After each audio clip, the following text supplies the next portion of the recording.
Hello students. पिछले video में हमने पार्ट 3 की शुरुआत की थी, जिसका शीर्षक है राष्ट्रम स्वराष्ट्रम गौरवम, यानी अपने देश का गौरव। इसका पाठ परिचय हमने पढ़ लिया था और 5 श्लोकों का हिंदी अनुवाद भी समझा था। आज हम आगे के श्लोकों का हिंदी अनुवाद करेंगे। तो आगे छठा श्लोक इस प्रकार है। अपि स्वर्णमयी लंका न मे लक्ष्मण रोचते जननी जन्मभूमिश्च स्वर्गादपि गरीयसी। अज्ञातम, अज्ञातम अर्थात किसी को ज्ञात नहीं है कि ये श्लोक किसके द्वारा लिखा गया है या कहाँ से लिया गया है। इसकी हिंदी देखते हैं। अपि स्वर्णमयी लंका न मे लक्ष्मण रोचते, यानी श्री राम लक्ष्मण से कहते हैं कि हे लक्ष्मण, सोने से निर्मित लंका भी मुझे अच्छी नहीं लगती है। जननी जन्मभूमिश्च स्वर्गादपि गरीयसी, अर्थात माता और मातृभूमि स्वर्ग से भी अधिक श्रेष्ठ होती है। अब हम आगे वाला श्लोक देखते हैं। 7वां श्लोक। राष्ट्रदृष्टिम नमस्यामो राष्ट्रमंगल कारिणीम यया बिना न पश्यन्ति राष्ट्रम स्वनिकट स्थितम। ये श्लोक अमृत वाग्वाचार्य के द्वारा लिखा गया है। इसकी हिंदी इस प्रकार है।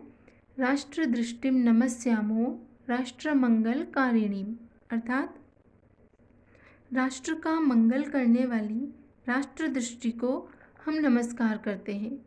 यया विना न पश्यन्ति राष्ट्रम स्वनिकट स्थितम, अर्थात जिसके बिना लोग अपने निकट स्थित राष्ट्र को भी नहीं देख पाते हैं। अब हम आगे 8वां श्लोक देखते हैं। समान संस्कृति मताम यावती पितृपुण्यभू तावतीम भूमावृत्य राष्ट्रमेकम निगद्यते। तदेव, तदेव का अर्थ होता है उसी के द्वारा, यानी ये श्लोक भी अमृत वाग्वाचार्य के द्वारा ही लिखा गया है। इसकी हिंदी इस प्रकार है। समान संस्कृति मताम यावती पितृ पुण्यभू, अर्थात एक समान संस्कृति को मानने वाले लोगों की जितनी पैतृक पवित्र भूमि है, तावतीम भूमावृत्य राष्ट्रमेकम निगद्यते, अर्थात उतनी भूमि को घेर कर या उस भूभाग को एक राष्ट्र कहा जाता है। अब हम आगे 9वां श्लोक देखते हैं। पितृभूत्वं पुण्यभूत्वं द्वयं यस्य न विद्यते तस्य स्वत्वं तत्र राष्ट्रे भवितुं न किलार्हति। तदेव, अर्थात ये भी अमृत वाग्वाचार्य के द्वारा लिखा गया श्लोक है। इसकी हिंदी इस प्रकार है। पितृभूत्वं पुण्यभूत्वं द्वयं यस्य न विद्यते, अर्थात जिसका जहाँ पैतृक भाव और पुण्य भाव दोनों ही नहीं होते हैं, उसका तस्य स्वत्वं तत्र राष्ट्रे भवितुं न किलार्हति, अर्थात उसका उस राष्ट्र में अपनत्व का भाव भी नहीं हो सकता है। अर्थात राष्ट्र के प्रति अपनत्व का भाव पैतृक भाव एवं पुण्यत्व से उत्पन्न होता है। अब हम आगे 10वां श्लोक देखते हैं। राष्ट्रस्योत्थानपतने राष्ट्रियानवलंब्य हि भवतः सर्वदा तस्माच्छीक्षणीयास्तु राष्ट्रियः। तदेव, अर्थात ये भी अमृत वाग्वाचार्य के द्वारा लिखा गया श्लोक है। इसकी हिंदी इस प्रकार है।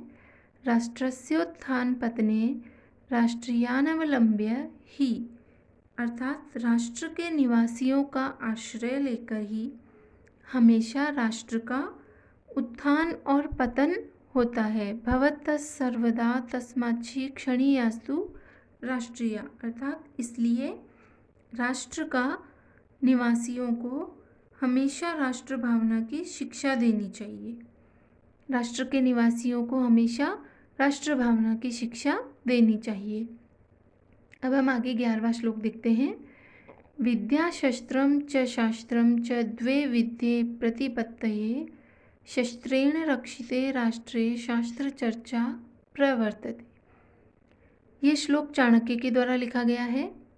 इसकी हिंदी इस प्रकार है, विद्या शस्त्रम च शास्त्रम च द्वे विद्ये प्रतिपत्तये।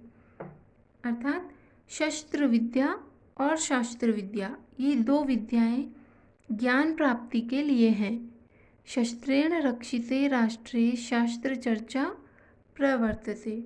अर्थात शस्त्र के द्वारा राष्ट्र के सुरक्षित होने पर शस्त्रों की चर्चा करनी चाहिए।